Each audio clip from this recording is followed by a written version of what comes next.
Okay.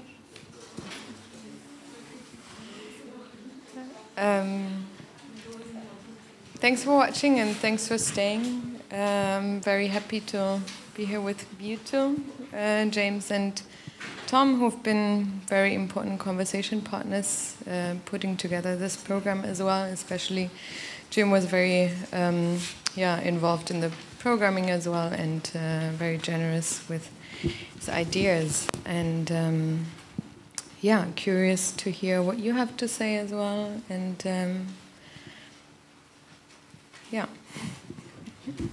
So I'll start with the first question for you, Johanna. Can you tell me a little bit about cocaine and what is cocaine and how the concept fed into the selection for the screening and the way that you put everything together?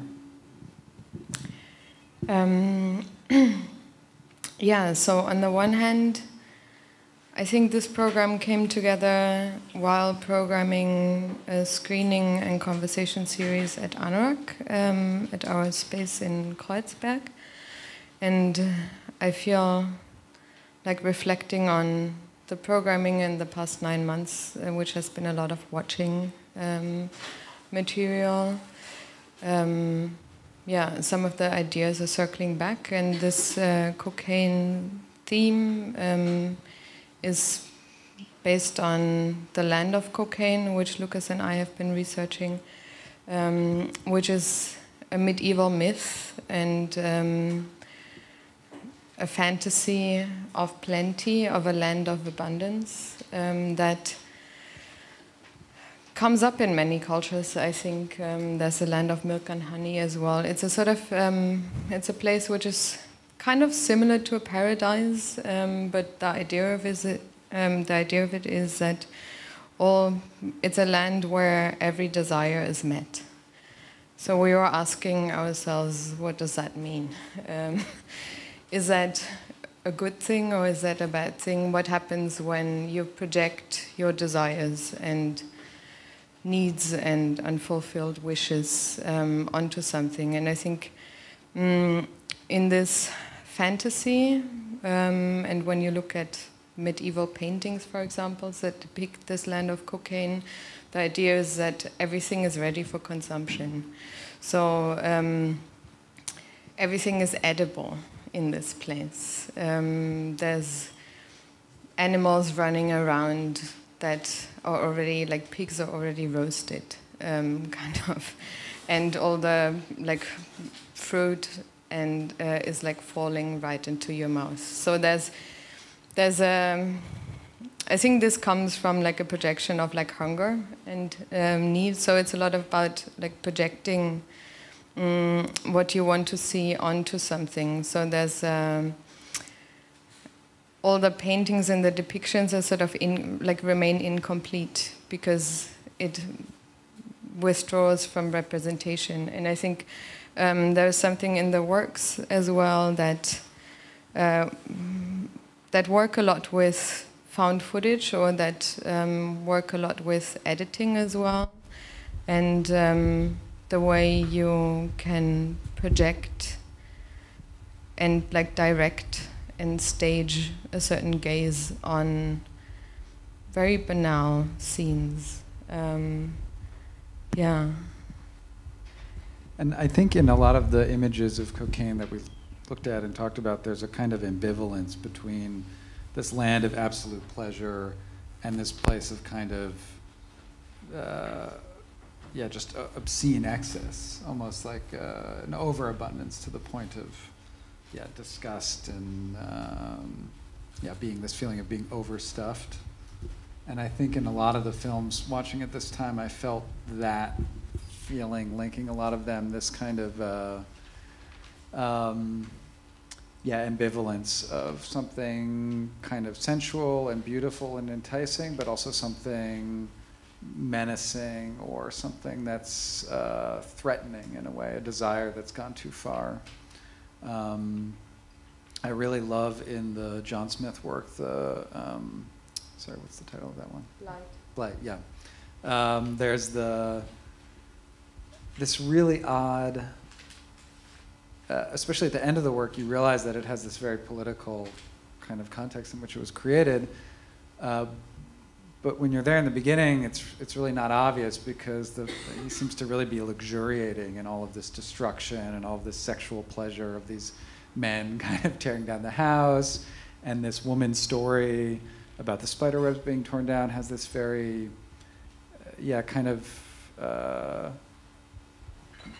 pleasure inside of it. So that then when you get to this kind of polemical part at the end, it's really shocking that you didn't really understand right away that the filmmaker has something to say against this destruction, because there's so much visual pleasure in it, narrative pleasure. But yeah, do you feel that ambivalence working in other, like in some of the other pieces too? Yeah, what I find quite interesting, maybe also relating to the John Smith work, is the way he works with like images that could almost be documentary. So there's an act of witnessing this process of this road being built and the buildings being destroyed, and I think that comes up in Rosa Aiello's works, the two of them too, where she's appropriating this family gatherings footage, which seems like quite banal in the first instance, but what she does through the editing is, reworking this footage and sort of directing this like young guy, man, who becomes this figure in this film, and there are scenes of intimacy where she suddenly zooms in that become quite uncanny in a way. And it's her brother too, right? And it's her brother, who's like a real life actor as well.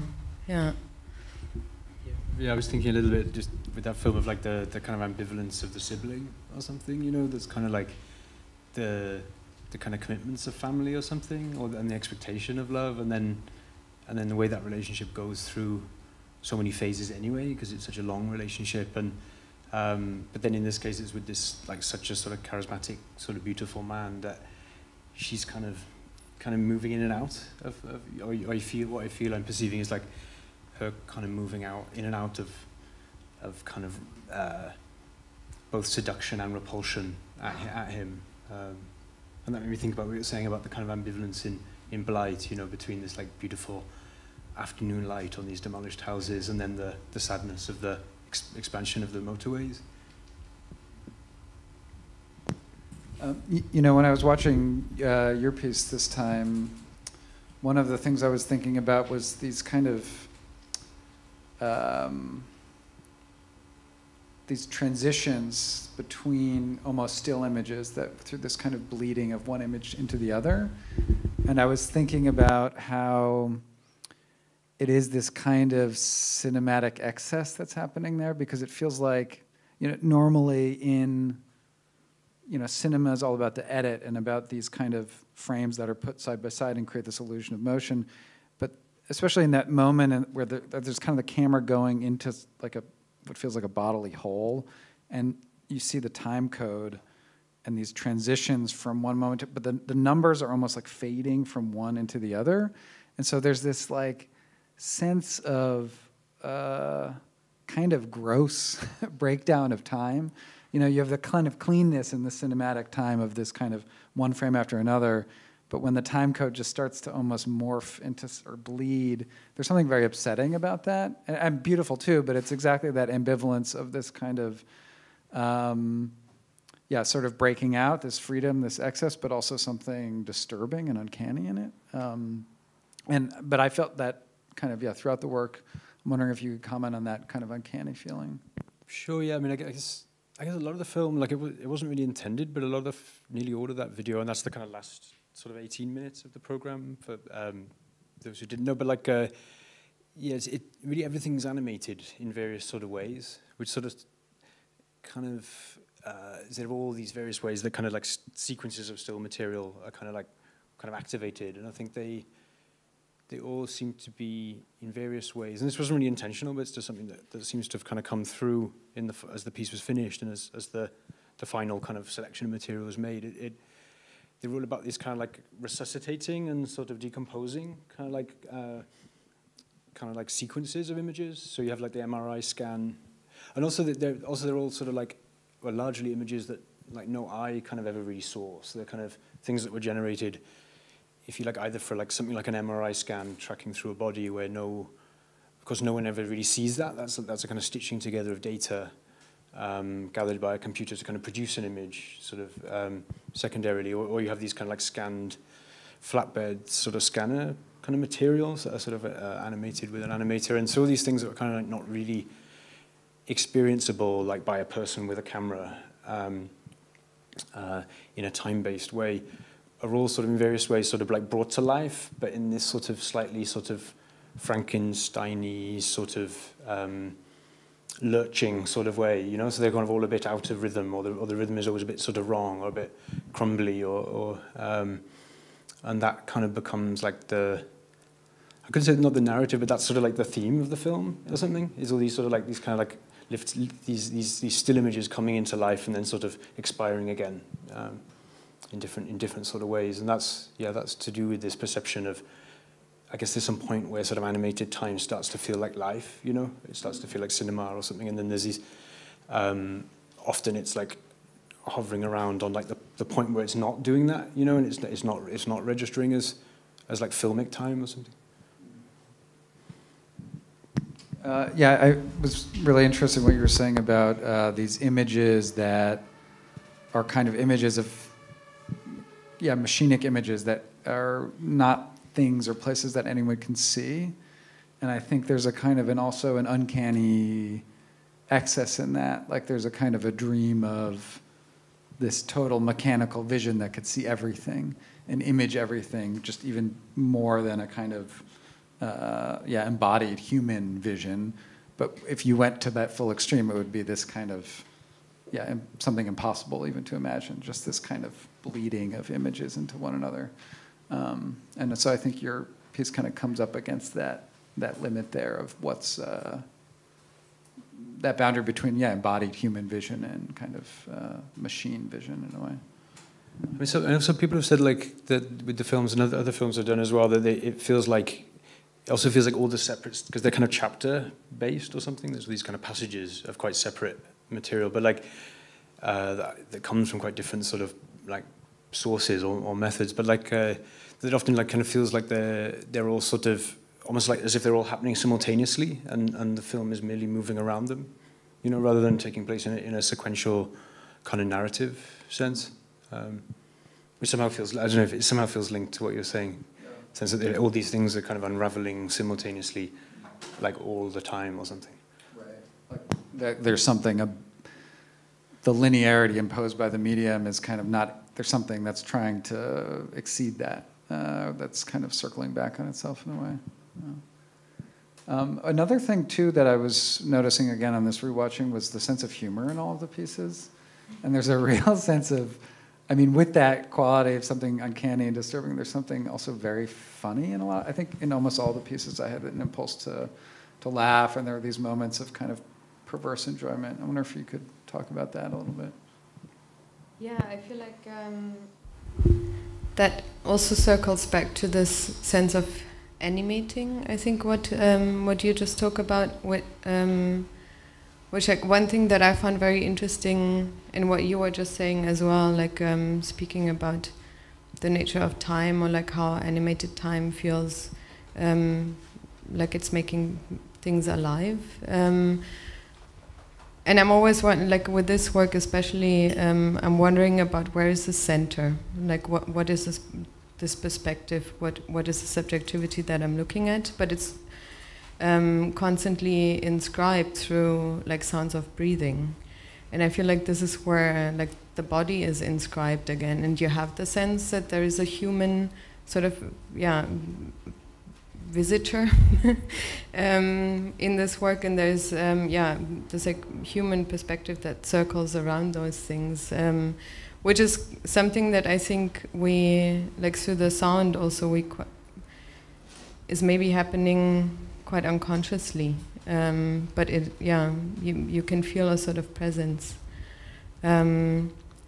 which I think makes looking at those things, or like some of the scenes, quite humorous, because you have those moments where even within Blight, I guess, you have those revelations of the spider web coming up again and again, which is an image that interestingly like circles through the works, like it comes up in the Jamie Crewe work as well, where you have this voiceover of like put the spiders away, and it becomes a rhythm, and it becomes very poetic, and a sort of theme that, or you develop a familiarity with that voice, and suddenly there's like the spider web tattoo on one of the builder's bodies.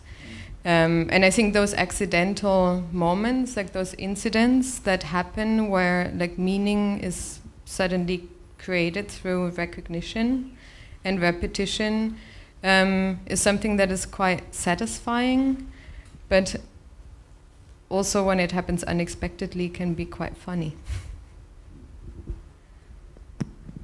Yeah, and I think there is a kind of a lot of the pieces are dealing with rhythm and music in a way too. Like, I mean, going back to Tupac's piece, it's all about this, and that first piece is, I also find very humorous, because he's kind of made this electro music video out of this really disturbing and kind of glitchy looking video of this machine pounding to the earth. And there's this clear kind of like enjoyment and pleasure there in that repetition and in that like finding of, kind of music and rhythm in it. And then the text is like so struggling with that, like letting loose of desire, that flow of desire. It's this kind of voice that can't sort of figure out how to position itself in relation to their own desire, whoever that is. But I felt that, also with, I think all of the pieces really have this really strong sense of rhythm and musicality too. That's carrying through the whole selection. I mean, I can't totally place it, but I was feeling, going back to the humor thing, I was also feeling there was a kind of Englishness in the humor. Like the Jamie Crewe one, which was the kind of poppers one, has the writing. I don't really know much about the origin of that writing, but like it's somehow like this kind of folky English sort of 70s sort of language or something, that really like gets me every time, but somehow it feels there's a kind of Englishness about it. I don't know. And then obviously the John Smith, because that seems so quaint now or something, and hearing those accents seems so quaint. But also in some of the others, I guess maybe that first one, that kind of neurotic English neurosis subtitles. Yeah, absolutely.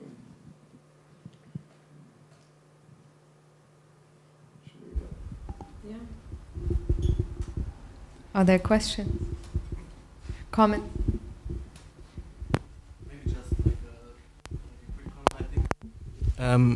What is also interesting about the Jamie Crewe piece in this series is that it's the first time that you're actually addressed as a viewer, where I think that this yourself being on the stage somehow can also be quite humoristic.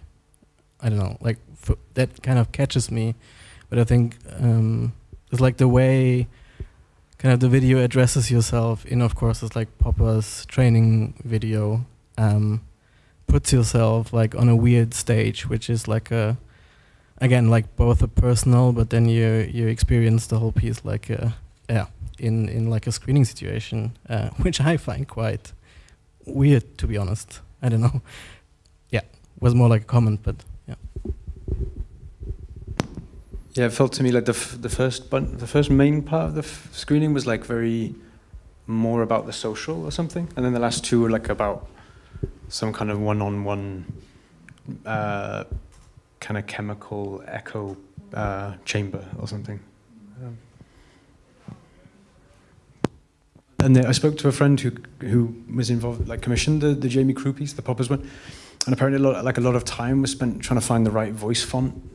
And then the one that was settled on was, I think it was called Irish Bossy Bottom, I think is the name of it. And I think they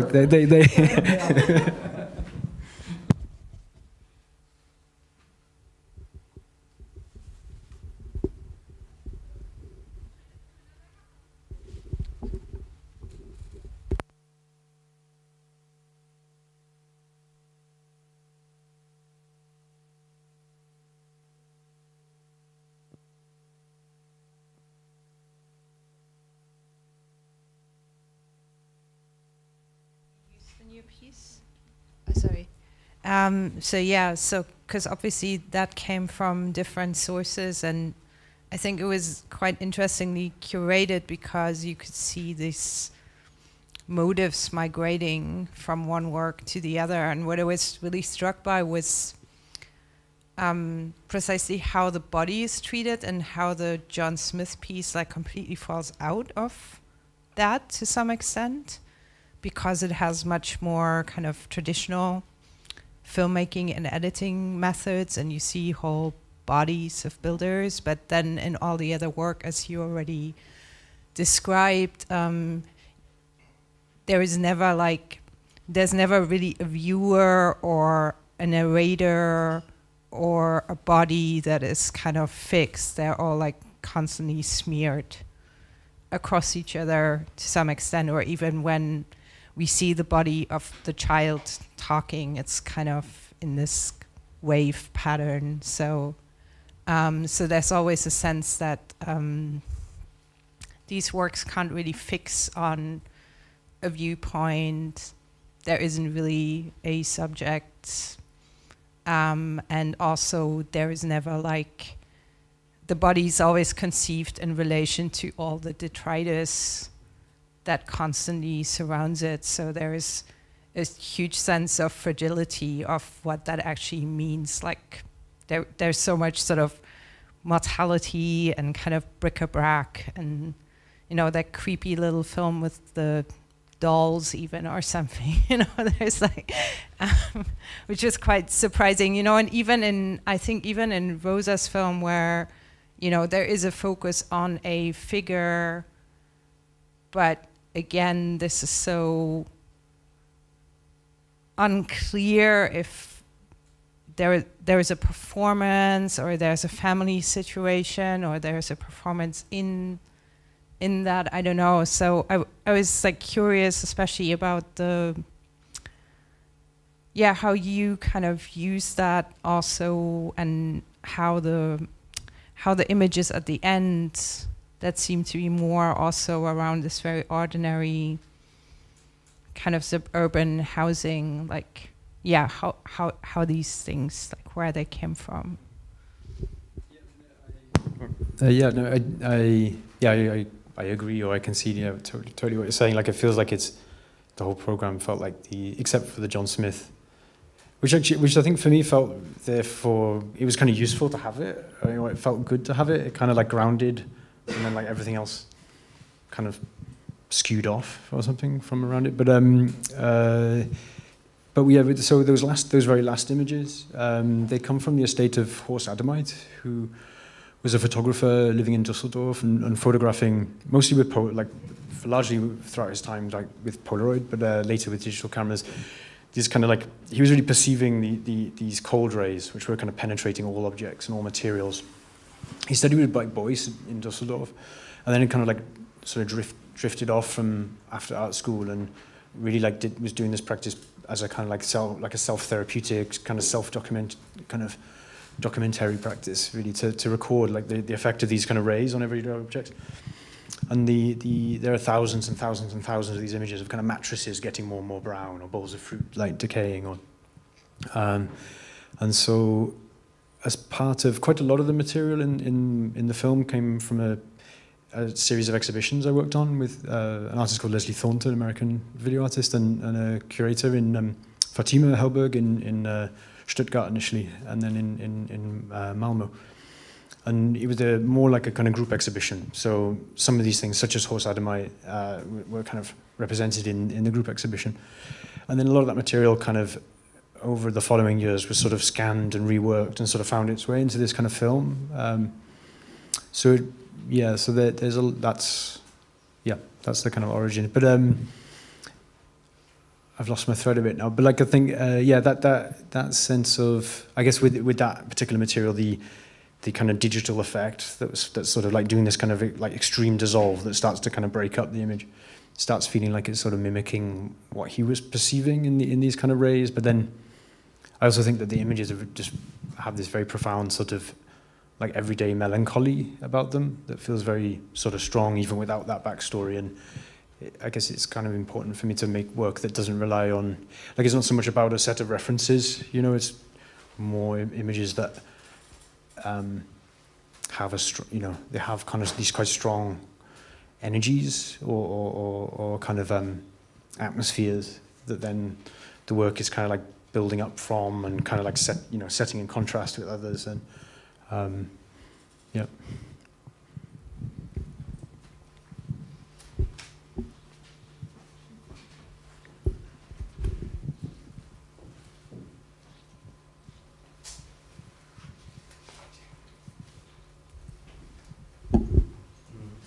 I was wondering about the choice of music, especially in your piece. I'm sorry, I don't really in yours to the. I don't really know your name. Sorry, I don't have the program. Sorry, and I because before you were talking about like the lacking of or the linearity that like the very different pieces in the film that kind of feel like they could happen at the same time, and that just the camera is moving around, and I'm not really sure where your piece started. So, but it felt, for me, all the last sequences felt very different because of the music. So I never saw the connection, and I was very, yeah. So that just really interested me how you chose how to like do this second dimension to just the pictures. Gosh, yeah, like, I mean, music's not a second dimension. It's very central, really, and very like in the making, kind of from really early on. So I compose music. So some of the music I compose. I mean, the very last song is an existing song by Robert Renton. Yeah, like often the music comes before the images, or like I generate a lot of musical material and then a lot of visual material, and the kind of making of the work is like a later stage of the work is about kind of like enmeshing those, you know, but it's kind of as like kind of steps or something, like sometimes the music leads, so it's really hard to say. I mean, I think that feeling of what, another kind of dumbness of like turning off as a teenager or something, like turning off the sound on the TV late at night and putting on the record or something, you know, and kind of like feeling things coming out of sync and like a point sort of popping and sort of generating like a third thing, I think is a kind of quite like foundational experience or something in the work. Yeah, I didn't really, I think I'm just lacking the words. I felt the music really important. I didn't mean like derogatory second dimension, but like what makes it more kind of a more immersive experience, really. That's what I meant. Yeah, thanks.